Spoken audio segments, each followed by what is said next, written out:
Moi, je vous propose de démarrer si ça vous convient, parce que j'ai pas mal de choses à dire. Du coup, on n'est pas beaucoup là pour l'instant. Les autres viendront, hein. Est-ce que vous connaissez du coup le STCP? De nom, oui. De le nom, ouais. Et Pierre? Ouais, oui, bonjour. Oui, moi, oui, on participe à une tâche, notamment la tâche 45 de le STCP. Ouais. Je vais peut-être juste revenir de deux, trois mots sur le fonctionnement, parce que c'est un peu pas toujours clair en fait le fonctionnement de l'ESTCP. Puis après, je passerai sur les programmes là qui démarrent. Comme ça, vous aurez toutes les informations possibles. Et puis, je vous montrerai également où on peut trouver pas mal d'informations par rapport à ce programme-là. Hop, je vais me mettre en plein écran du coup. Alors, pour ce qui est de la France, donc le représentant de la France au sein de ce programme, c'est l'ADEME. Et l'ADEME m'a missionné pour la représenter, tout simplement, voilà, parce que hum, voilà, il fallait des gens un peu plus spécialisés dans le domaine du stockage de l'énergie. Donc moi, je m'appelle Frédéric Kuznik, je suis professeur à l'INSA de Lyon. Et je travaille plutôt dans le stockage de chaleur, donc depuis ouais, une vingtaine d'années, peut-être. Donc, là actuellement, je représente donc l'ADEME et donc la France au sein de STCP. Donc, en fait, le STCP, c'est comme vous pouvez le voir, c'est un programme de collaboration sous l'égide de l'Agence internationale de l'énergie. Alors, je dis sous l'égide parce que, en fait, je vais expliquer un petit peu comment ça se passe et surtout le mode de financement euh, pour un peu comprendre aussi à quoi on arrive lorsque on est sur les tâches, hein, sur le fonctionnement des tâches. Et vous n'hésitez pas à m'arrêter hein, si vous avez des questions. Pas de souci, vous m'arrêtez, il n'y a pas de problème. Donc, il y a un site web, alors qui est plutôt bien fait. Je vais juste faire une petite, vous montrer un petit peu le site web, qui est plutôt pas mal fait pour le coup. Hop, hop. Donc là, vous devez voir le site web. Alors, il y a une jolie vidéo qui vient d'être créée, qui explique l'intérêt du stockage d'énergie. Bon, je pense que pour vous, c'est pas très très intéressant. C'est plutôt grand public en fait. Voilà. Ce qui peut être intéressant sur le site, c'est bon, les news et les événements. Alors, j'essaie de les envoyer au fur et à mesure, les événements. Donc, les événements, ça peut être des webinaires, des workshops, des choses comme ça. Ce qu'on peut retrouver aussi, ce sont les différentes tâches, donc les groupes de travail, on va dire, hein, qui sont en cours ou qui ont été faits. Voilà, donc là, moi je vais vous parler de ceux qui sont en cours, mais vous pouvez retrouver ceux qui ont été déjà faits. Et il y a une partie qui est très intéressante là, qui est plutôt documentaire. Donc dans la partie dissémination, en fait, on retrouve euh, tous les rapports finaux de toutes les tâches. Donc quand je dis toutes les tâches, ça remonte à la tâche 1, où déjà dans les années 80, on s'intéressait au stockage de chaleur à grande échelle. Donc c'est assez. Moi j'ai jeté un coup d'œil, bon, c'est assez intéressant de voir aussi euh, ce ce qui se faisait il y a quelques années. Donc les rapports sont en général, il y a une partie qui est une partie d'une dizaine de pages qui résume une sorte de résumé exécutif en fait du rapport et après le rapport fait plusieurs centaines de pages lorsqu'on va dans les détails des travaux réalisés. En tout cas, tout ça c'est disponible sur le site. Une autre chose qui peut être intéressante si si vous voulez aller aussi plus loin, ce sont ce qui est écrit Country Report, ce sont des rapports en fait qui sont liés aux différents pays, alors qui donnent des informations assez générales sur l'énergie, etc., mais également sur le stockage d'énergie en général, ce qui est installé, les besoins, les démonstrateurs. Donc vous pouvez retrouver en fait on retrouve les pays qui sont partenaires. Euh, Là, la France, c'est moi qui l'ai fait là, en novembre 2023. Mais donc ça peut être intéressant également enfin, en termes de data. Voilà. Donc, en gros, ce qui peut être utile sur le site. Je vais reprendre ma présentation de départ. Pim, pam, hop, voilà. Ok. Il y a également une chaîne YouTube de, du, de la STCP. Donc, l'objectif de la STCP, bon, ça c'est relativement évident, hein, c'est de promouvoir le stockage de l'énergie, qui, bah, comme je pense que ça, c'est pas la peine que je vous le dise, qui est quand même un des problèmes majeurs pour l'intégration efficace des ENR, mais pas que, bien évidemment. Je vais mettre plein écran, ce sera plus sympa. Euh, le cadre, donc le cadre qui est donné par l'IEA tel que qu'énoncé par le STCP, donc par le groupe de travail. Euh, donc c'est activité de recherche et diffusion sur les technologies de stockage thermique et électrique. Donc il y a des tâches qui sont. Alors les tâches, ce sont les groupes de travail que vous connaissez, j'ai si bien compris. Donc il y en a qui sont plus amont, il y en a qui sont plus appliqués, en fonction bien évidemment euh, des, des sujets traités. Et l'idée, c'est effectivement d'avoir un cadre qui soit le cadre de travail des pays partenaires de l'AIE.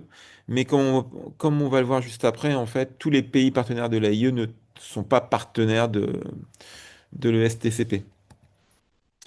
Et donc l'idée, c'est bah, comme on peut le voir, hein, stimuler, faciliter la collaboration en matière de recherche, de développement, déploiement, démonstrateur, tout ce qui va en fait de la recherche voilà, à tous les niveaux de TRL, hein, pour le dire un peu différemment.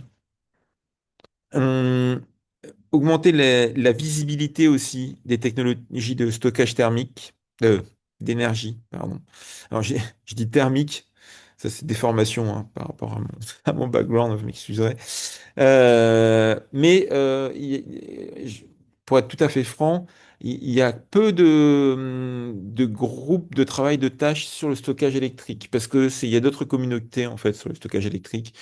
Ça ne veut pas dire qu'il n'y en a pas, ça veut dire qu'il y en a. Il y a plus de stockage thermique en fait dans les tâches, dans les groupes de travail que de stockage électrique. Et c'est une plateforme qui est ouverte, hein, comme vous avez pu le voir, les rapports sont ouverts, la participation au groupe de travail est ouverte à l'ensemble des pays qui sont membres. Donc on est sur des collaborations totalement ouvertes. Alors, il y a une vingtaine de pays membres. Alors l'idée que je vous explique, en fait, ce qui se passe, c'est que, alors, il y a plusieurs TCP, des technologies collaboratives plateformes. Il y en a sur le bâtiment, il y en a sur le photovoltaïque, sur le wind, pardon, l'éolien. Enfin, il y en a plusieurs. Celles sur le stockage d'énergie regroupent environ une vingtaine de pays, comme vous pouvez le voir, elles sont juste à gauche là sur ma slide. Ces pays payent une cotisation annuelle. Alors la cotisation, je ne sais plus, est entre 4 000 et 5 000 euros. C'est pas une cotisation qui est très importante, mais payent une cotisation annuelle pour permettre aux entités, aux organismes, aux industriels de pouvoir participer aux tâches. C'est-à-dire que un pays qui ne cotise pas, qui ne fait pas partie de l'STCP, ces organismes ne peuvent pas participer aux différentes tâches. Voilà. Et c'est ce financement-là, en fait, qui sert à financer les activités de l'ESTCP. Donc, il n'y a pas de financement direct de l'AIE, malheureusement. Donc, il n'y a pas de financement direct de l'AIE, c'est via les cotisations. Et ce qui explique également que le STCP ne peut pas financer les activités dans le cadre des tâches qui sont réalisées. Je sais pas, je sais pas si j'ai été clair. Oui, Oui, non. oui, c'est clair, oui. Ouais, c'est clair. C'est parfois pas très évident parce que bon, on peut se dire que dans le cadre de l'Agence internationale de l'énergie, il y a des financements qui pourraient venir effectivement pour pouvoir promouvoir et financer les organismes pour travailler dans les tâches, mais c'est pas du tout le cas. Et on se retrouve, hein, donc moi, je partage, j'en profite, hein, je suis membre du comité exécutif, mais je travaille aussi pas mal dans les différentes tâches. Le financement de ma participation et de celle de tous les partenaires hein, français, euh, ou presque, est réalisé via des financements qu'on obtient par ailleurs. Donc on n'a pas de financement spécifique pour les organismes de recherche, tout du moins. On n'a pas de financement spécifique qui pourrait provenir de l'État. Donc de l'État, ce serait de l'ADEME, hein, puisque c'est l'ADEME qui est le représentant. Donc, il n'y a pas de financement spécifique pour pouvoir participer aux tâches. Ça, c'est un peu... bon, c'est ce qui peut freiner aussi la participation, bien évidemment, à ce type de travaux pour certains organismes voilà, qui n'ont pas les financements à côté. Alors, peut-être pas pour les organismes publics, mais nous, on a pu bénéficier d'un financement de l'ADEME. Oui, oui, c'est pour ça que j'ai dit organisme de recherche. Ouais. Je me, je me suis juste... Les oui, entreprises peuvent effectivement. avoir, c'est pas des très grosses contributions, mais l'ADEME peut financer Mm. notamment Oui, des activités quand on est responsable d'une sous-tâche. Enfin, c'était surtout des activités de coordination de tâches et pas forcément. mm. De, Tâche, de c'est un peu lourd. charge. Hein. Mm. Oui, Oui, ouais, non, mais vous, c'est un peu particulier parce qu'effectivement, vous êtes une entreprise. Et l'idée, c'est d'intégrer le plus d'entreprises possible parce qu'au final, il n'y en a pas tant que ça. Donc, vous, vous êtes sur la tâche 45. C'est bien c'est ça. Hein. ça. Ah oui, Et il n'y a pas tant d'entreprises que ça, en fait, dans la tâche 45, si je ne me trompe pas, pas tant d'industriels. C'est bien ça, hein? ouais, ouais, enfin, des Français, on est les seuls. Oui, Après, dans les autres français. pays, qui ont aussi d'autres mécanismes, il y a quand même pas mal d'industriels ici Hmm. qui participent à la tâche, mais pas français, non. Et pas français, voilà. Et l'idée, c'est de promouvoir quand même voilà, la participation aussi de nos entreprises. Quand je dis nos, françaises. Globalement, en termes de participation, les organismes de recherche représentent entre 15 et 20, il y a 15, entre 15 et 20 organismes de recherche qui participent aux différentes tâches. Alors, nous, en tant qu'organisme de recherche, on a des possibilités aussi de trouver des financements pour travailler dans les tâches de, dans ce type de tâches-là via des projets dans lesquels la dissémination, enfin, dans lesquels on valorise la participation aux tâches de l'AIE, donc notamment celle-là, dans la dissémination, c'est-à-dire qu'on fait rentrer des financements pour pouvoir participer aux tâches dans la partie dissémination. Voilà, c'est un peu la différence effectivement avec l'industrie qui, elle, doit financer voilà, elle-même. Voilà. Alors, du coup, actuellement, voilà, donc comme vous pouvez le voir, là, actuellement, il y a plusieurs tâches qui sont en cours, à des stades plus ou moins avancés. Donc le numéro, hein, je pense que vous avez compris que les numéros étaient successifs. Les 3, 46, 47, 48, j'en parle un petit peu plus parce qu'en fait, ce sont les tâches qui viennent de démarrer. Quand je dis viennent de démarrer, ça a démarré en octobre, octobre, début novembre. Donc c'est vraiment des choses qui viennent de démarrer. Comment ça fonctionne, si je, en quelques mots, donc lorsque une personne ou un groupe de personnes a une idée sur un sujet de travail et veut créer une tâche, ce qui se passe, c'est qu'elle propose déjà l'idée au comité exécutif. Alors le comité exécutif se réunit 2 fois par an. Donc l'idée, c'est que la personne ou le groupe de personnes propose l'idée au comité exécutif qui va donner un avis. Si l'avis est positif, le groupe ou la personne essaye d'organiser un peu plus le fonctionnement et le contenu de la tâche, essaye de rassembler un minimum de 5. pays, hein, il faut quand même un minimum critique, de façon à pouvoir proposer un document plus complet au comité exécutif. Et une fois que le document plus complet est accepté, bien, l'idée c'est que bien évidemment la tâche se met en route. Les tâches, le- le- les durées, c'est 3 ans, moyenne. Normalement, c'est 3 ans, à raison de 2 réunions par an. Voilà. Certaines tâches ont des réunions online. Euh, ça dépend vraiment de comment les tâches sont organisées. Et donc les tâches ont un responsable, un coordonnateur de tâches, et dans chaque tâche, il y a des parties, donc des sous-tâches. Et on va retrouver des coordonnateurs de sous-tâches. Donc en termes de tâches, la, la tâche 42 s'intéresse au stockage à moyen terme. Donc l'idée c'est que les batteries c'est du stockage à court terme. On a du stockage aussi à long terme sur plusieurs mois. Et donc, la question qui se pose, c'est qu'est-ce qu'on peut mettre entre deux? Donc, vous voyez, hein, c'est comme ce qui est écrit sur la diapositive, on est sur du stockage jusqu'à une dizaine de jours. Voilà, donc on est sur du medium size. La tâche 43 concerne l'utilisation de la masse thermique pour stocker de l'énergie.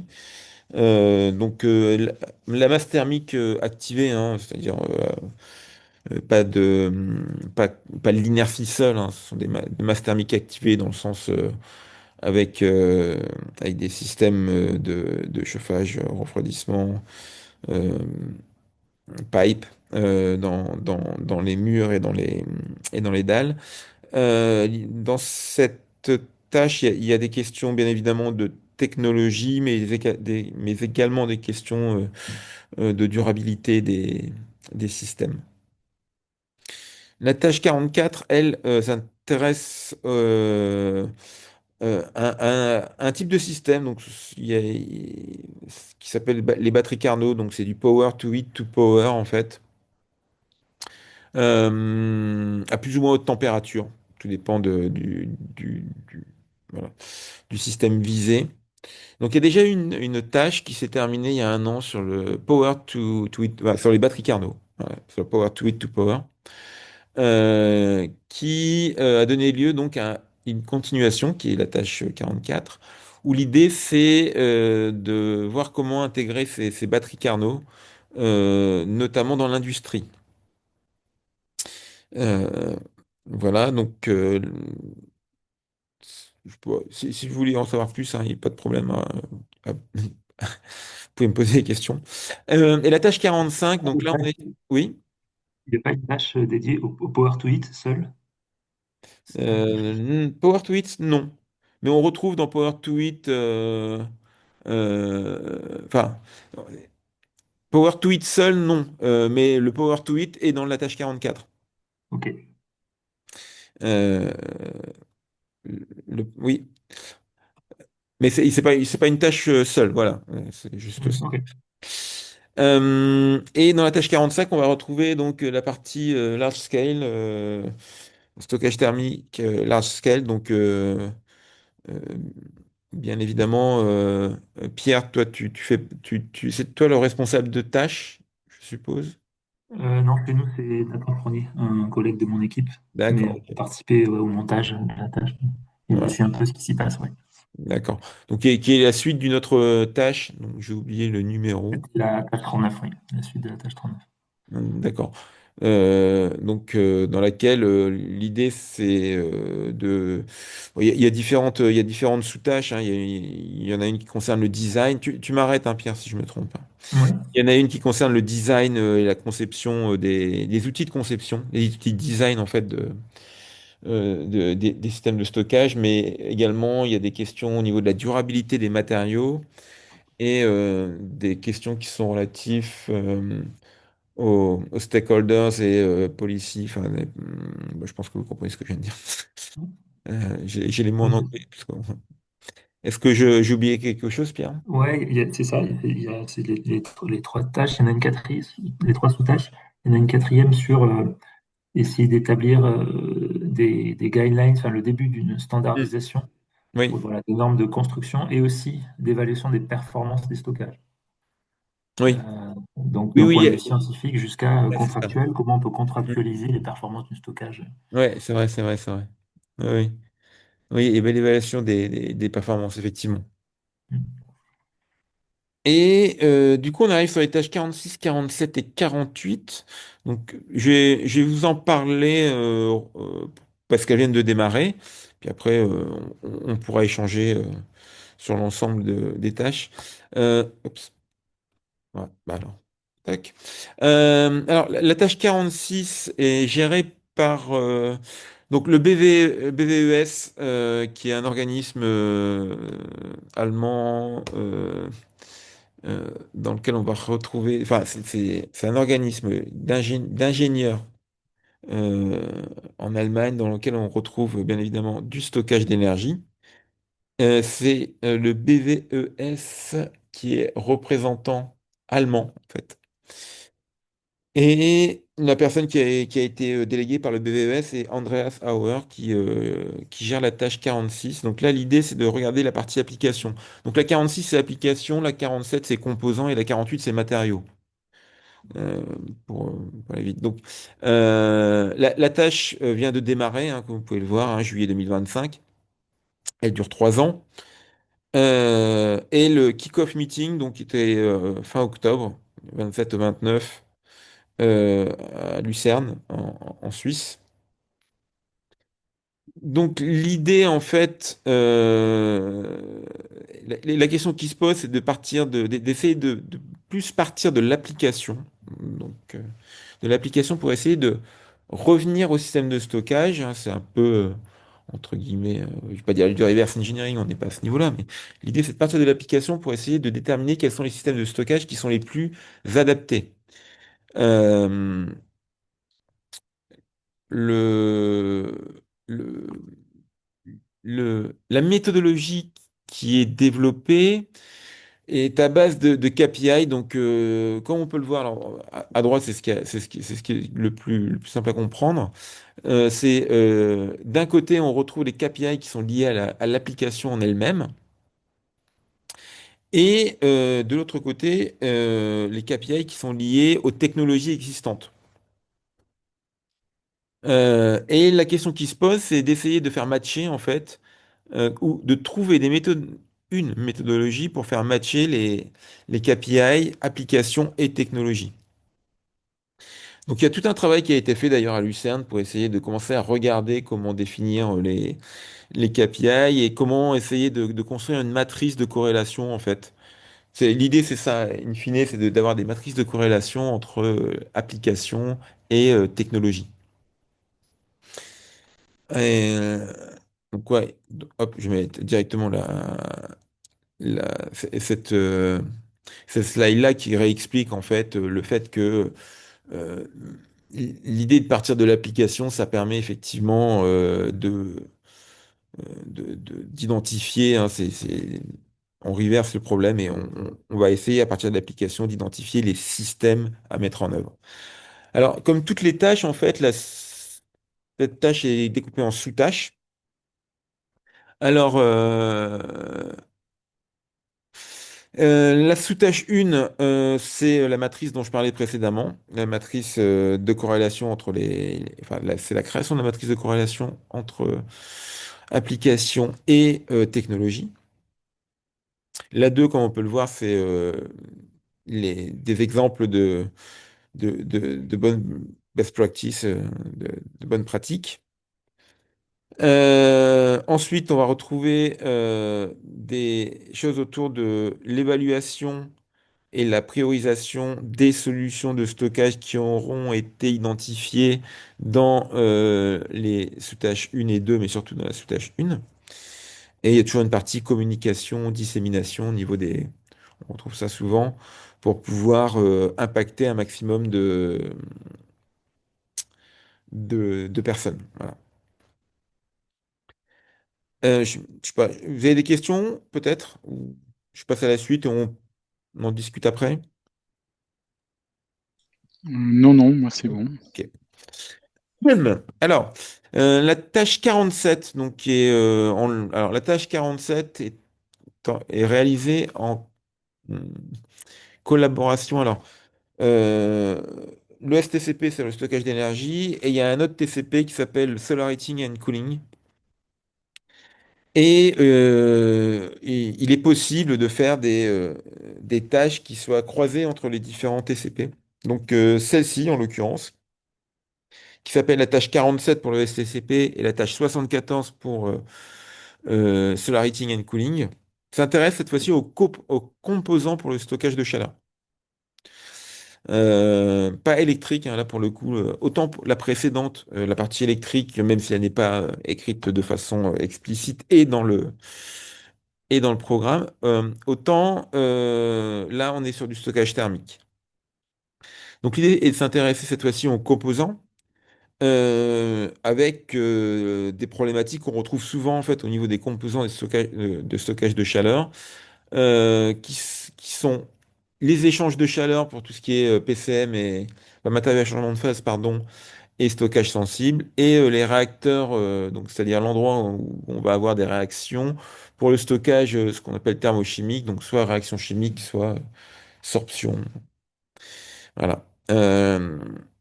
En termes d'application, ça va, enfin, c'est tout type d'application. Voilà. Small to large, jusqu'à 500 degrés, donc on est sur des gammes relativement larges. Même si pour l'instant, les personnes qui sont dans le groupe de travail sont plutôt à des températures en dessous de 200 degrés. On n'est pas jusqu'à 500, pas pour l'instant. J'y participe comme celle précédente et puis comme celle d'après, hein. C'est pour ça que Donc, globalement, l'idée, c'est de travailler sur trois donc ces piliers qui sont en fait les sous-tâches, hein. On les retrouve ici, mais bon, ça va exactement le même. Donc, il y a une première sous-tâche qui concerne la conception et l'intégration des composants. La question de la conception est fondamentale, hein, que ce soit pour les matériaux à changement de phase, stockage sensible ou stockage thermochimique. Et donc la question qui se pose, c'est de voir un peu comment les différents groupes qui ont développé des prototypes conçoivent leur système. Avec une question subsidiaire, c'est est-ce que les progrès de l'intelligence artificielle peuvent aider à la conception des systèmes, des composants, pardon. Systèmes composants, voilà. Et bien évidemment, là-dedans, on retrouve l'intégration, parce que ben, dans l'intégration, on va avoir les cahiers des charges, donc cahier des charges, conception, on trouve une logique d'ingénierie.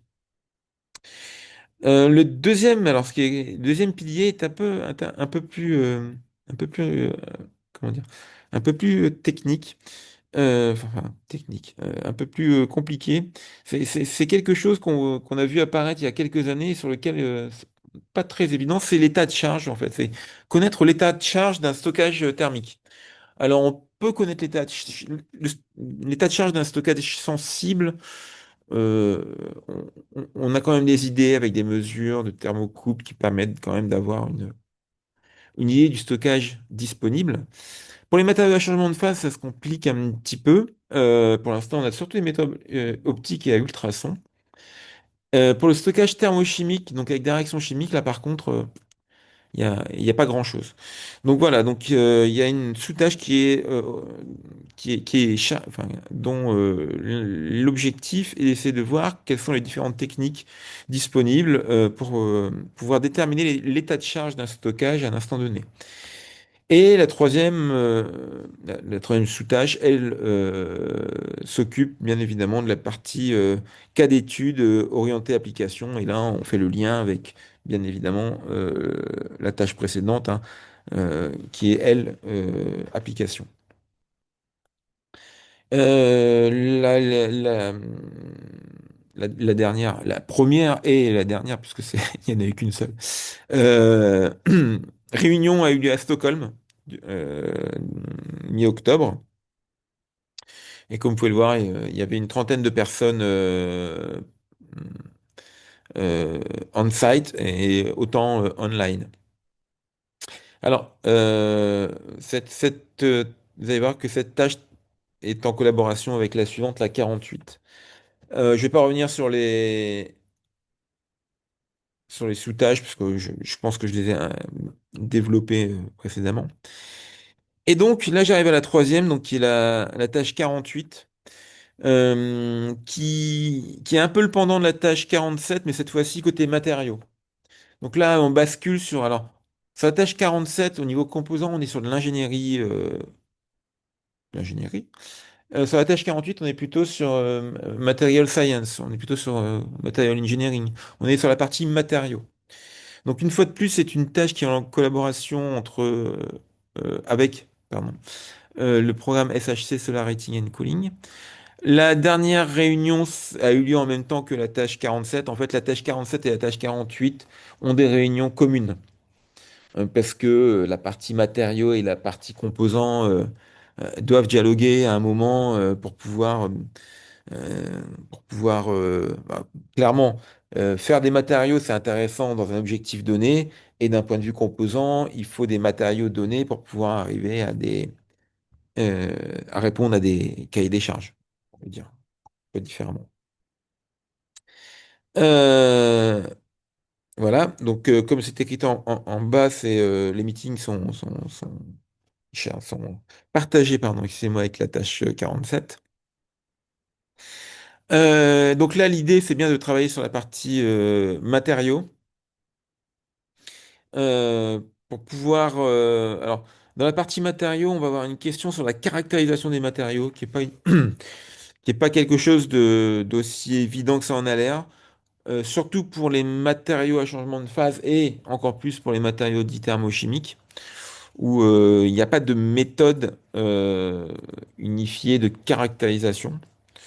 Et donc, il y a un gros travail de round robin, de test, round robin testing pour arriver à des méthodologies de caractérisation communes à plusieurs organismes.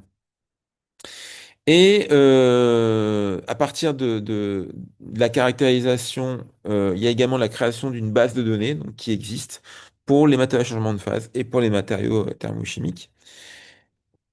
Et il y a une partie aussi développement de matériaux innovants. Voilà, donc on est sur de la caractérisation de la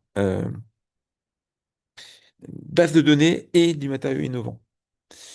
Sur tout type de matériaux, PCM, TCM, sensibles, sauf l'eau parce que bon, euh, le challenge est beaucoup moins important.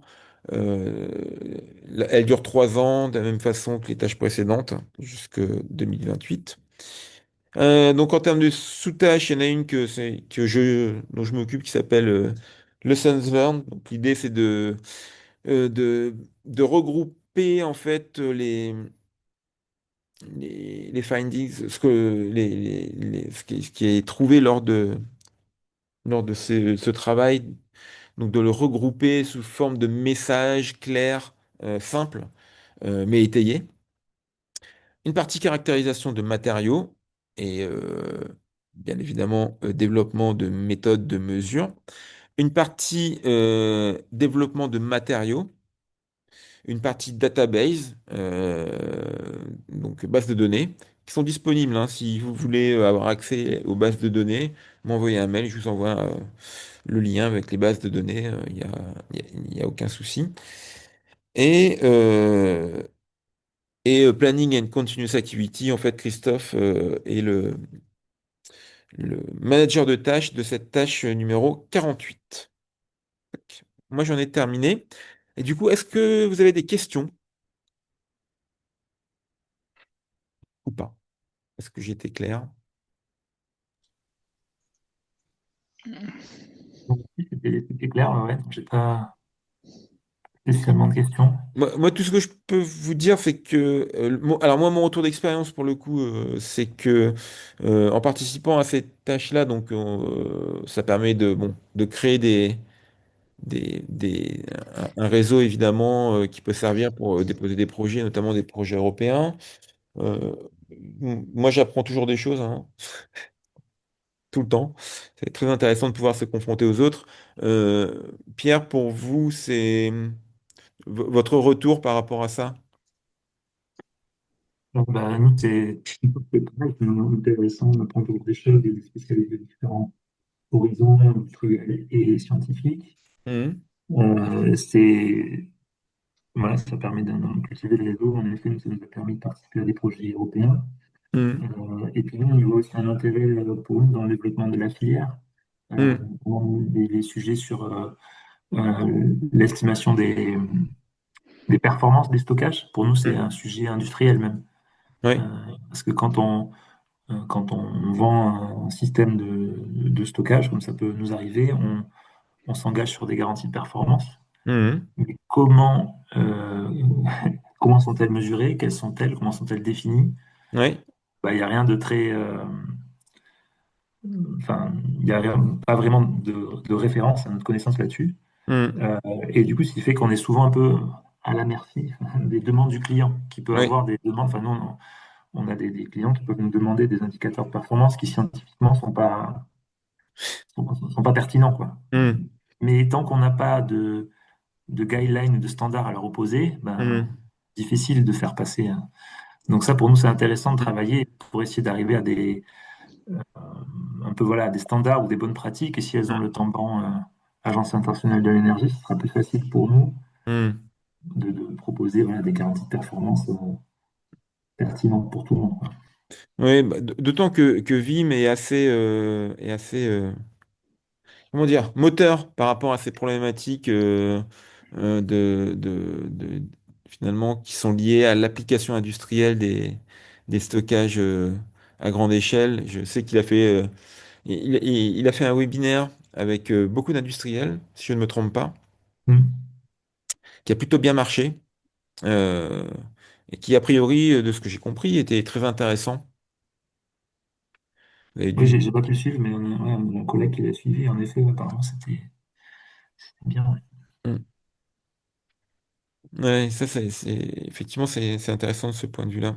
Euh, Après, moi, en tant que chercheur, c'est un autre pan, moi, qui m'intéresse. C'est la recherche un peu plus amont. Hmm. Et on trouve effectivement des collègues. Moi, j'ai participé à des projets européens, effectivement, grâce à ça. Donc, j'y vois mon intérêt également. Bon, ouais. Je sais pas si vous avez d'autres questions.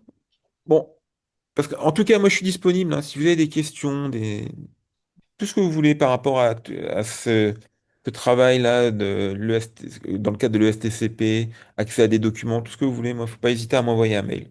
Je suis toujours disponible et je vous répondrai. Moi, j'ai noté, pour être intéressé, nous, par les résultats de la TAP 46 notamment. Ouais, Et c'est aussi des questions qu'on se pose, quelle est la meilleure technologie pour telle ou telle application? ouais. Comment essayer de rationaliser tout ça? Mais Euh, si ça t'intéresse, moi, je te tutoie, hein, je me permets, ça te oui, dérange. oui, bien sûr. Moi, je peux t'envoyer à chaque. J'ai bien noté, Pierre.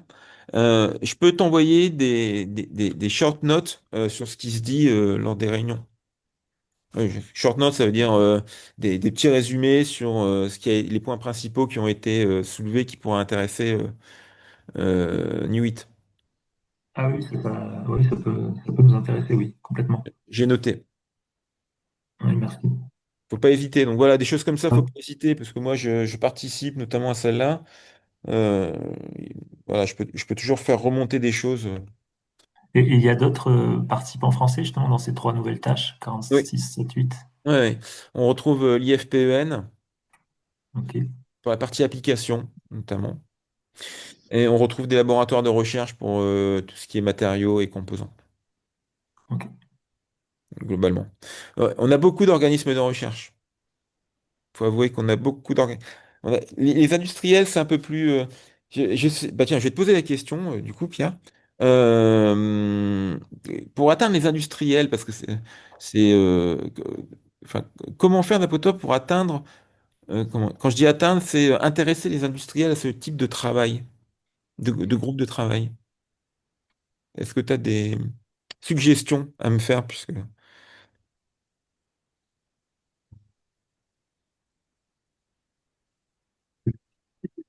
Oh, parce que euh, la plupart en tout cas, ceux que je connais dans les tâches 39 puis 45, c'était des industries qui sont aussi fournisseurs de technologie.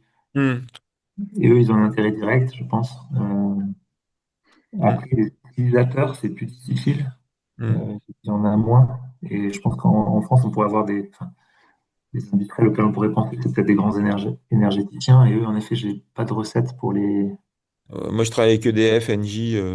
Ouais. Le stockage d'énergie, de chaleur, pour, pour l'instant, c'est pas encore vraiment leur scope, hein. Engie Effectivement. se pose la question. Ils sont dans un Oui, projet européen, pour les justement, avec un réseaux, oui. Ouais. Bon, réseau de chaleur, ouais. pour les Mais réseaux, ok. Mais EDF, ils sont pas encore très, très. Ouais. EDF, c'est un peu difficile parce qu'ils sont à la fois pourvoyeurs d'énergie et en même temps le stockage. Bon, ils regardent, mais ils sont pas forcément proactifs sur le sujet. Non, bah, surtout que voilà, ils veulent pas, ils développent pas de techno, quoi. Bon, oui, ils sont plutôt Bah, observateurs. ils ont déjà le Neward, ils ont déjà, enfin Neward qui s'est arrêté, mais ils ont déjà les SMR à gérer, ils ont Ouais, déjà d'autres projets et du coup ils se positionnent pas forcément sur du déploiement directement. Eux, ils viendront peut-être plutôt sur des sujets quand au moment où il y aura des fournisseurs de stockage qui apparaîtront sur le marché pour les oui, intégrer dans des offres électriques. oui. Quand tu dis des fournisseurs, tu penses à des agrégateurs? Oui, par exemple. Mais moi, que je trouve pour l'instant en plus questionnant en France, c'est de réussir à créer une filière de entre guillemets, fabricants de stockage, Mhm. c'est-à-dire l'équipement central. Et aujourd'hui, pour l'instant, enfin, je sais pas de ton côté à Pierre, mais on ne voit pas émerger vraiment d'industriels qui se lancent dans l'aventure de fabriquer un stockage MCP ou une chose comme ça de manière un peu de faire de la série sur ce sujet-là, ou tout au moins d'aller vers le développement d'une solution qui pourrait déployer Mhm. auprès de bureaux d'études ou de choses comme ça. Donc, et on voit bien sur les programmes ADEME qu'on connaît nous, que Pierre tu connaissais aussi, Mhm. euh, on se retrouve finalement avec plutôt un client final qui est intéressé par une solution de stockage qu'un industriel qui vient proposer une solution de stockage. Mhm. Mhm. Et c'est ces gens-là qu'il faudrait réussir, ces industriels-là qui fabriquant du stockage. Alors je ne sais pas si les autres pays sont pareils, hein. En tout cas en France, je ne sais pas si en Allemagne par exemple où ils ont peut-être plus la fibre ou le questionnement vis-à-vis du parc renouvelable qu'ils ont, s'ils ont plus facilement des industriels qui créent des stockages et Mhm. qui les développent comme une solution. Mhm. Ouais, ouais, effectivement. Mhm. Là, j'ai pas, là, j'ai pas, pas trop Il y en spécial. a quelques-uns en Europe, quand même. En France aussi. En France, il y a quand même les côtés Xeram. Enfin, il y en a Oui, qui proposent des solutions. Enfin, je suis d'accord, c'est intéressant de les convier. Après, c'est difficile d'avoir des informations objectives, hein, sur les performances de leurs composants. Donc, des fois, c'est soit il faut les avoir tous, soit il faut pas en avoir dans ce genre de travaux, parce que sinon, il y a peu de tentation d'orienter les débats. Mhm. Euh, Ouais, ouais. mais c'est vrai qu'ils sont assez absents. Enfin, dans les tâches auxquelles j'ai pu participer, les fournisseurs de techno sont assez absents. Enfin, les fournisseurs, quand je parlais fournisseurs de technologie tout à l'heure, c'était il y avait des bureaux d'études privés qui conçoivent ce genre Mhm. d'installation. Et il y a aussi des fournisseurs de matériel. Par exemple, nous, sur les stockages, il y a les fournisseurs qui font les liners pour les stockages en fosse. Oui, ah oui, c'est vrai. Mhm. Eux, ils y sont. Mais s'il y a la Borg CST, aussi qui participe. C'est peut-être les seuls. ouais, eux, ils sont bien développés sur le sujet Mm. Alborg. Ouais. Mhm. Ok. Bon, bah, si vous n'avez pas d'autres questions, en tout cas, moi, je suis disponible. Si vous avez besoin de quoi que ce soit, n'hésitez pas à m'envoyer un mail. Ok, ben Moi, je vais merci. partager en interne Tu peux nous envoyer la présentation, s'il te Oui, plaît, oui, je Frédéric? t'enverrai la présentation. J'enverrai Comme la ça, je présentation. la partagerai, nous, avec compte tenu des tâches avec différents Hmm. interlocuteurs internes, et puis on verra comment, Voilà, il ne faut comment pas on peut hésiter à... participer. Ouais. S'ils veulent revenir vers moi pour discuter, il n'y a pas de souci. D'accord, super. Mais je vous remercie et je vous souhaite une bonne Merci à journée. tous. Merci à toi. Bon Au revoir. après-midi. Bon après-midi. Au revoir.